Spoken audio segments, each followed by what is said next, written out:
लोके केवल शेषरे तैयारी होइथिबा सुंदर पेंटिंग को देखंती, किंतु सही पेंटिंग पछरे केते घंटार परिश्रम, केते थरर भूल, केते निराशा एवं केते त्याग लुचि रहिछि ताहा केही देखंती नाही। जने आर्टिस्टर काम एसी रूम रे बसी केवल ब्रश धरिबा नुहे, से सकाळू घरु बाहारी खरारे ठिया होई वाल पेंटिंग, मूर्ति पेंटिंग, गछगंडी पेंटिंग, फुलकुंड पेंटिंग और कैनभास पेंटिंग करे।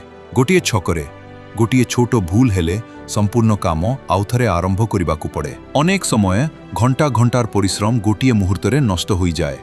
खरार ताप, धूली, किंतु सबुठारु बड़ कष्ट शरीरर नुहे, मनर। केही कहंती एथिरे कौन बड़ काम अछि, आउ केही कहंती एते टंका काहीकि नेउछ। केही केही तो कहि दियंती आर्टिस्ट माने लोकंकु ठकंती, किंतु सेमाने केबे भावंती नाही गोटिए सुंदर कलाकृति पछरे केवल रंग नुहे, वर्ष वर्षर अभ्यास, अनुभव और असंख्य विफलता रही थाए। लोके केवल फलाफल को देखंती, परिश्रम को नुहे। सेमाने दिवालर सौंदर्य को देखंती, किंतु सेही दिवाल को जीवन देइथिबा हाथ को नुहे। सेमाने मूर्तिने मूर्तिर रंग को प्रशंसा करंती, किंतु सेही रंग लगाइथिबा आर्टिस्टर थकी जाइथिबा आखि को देखंती नाही।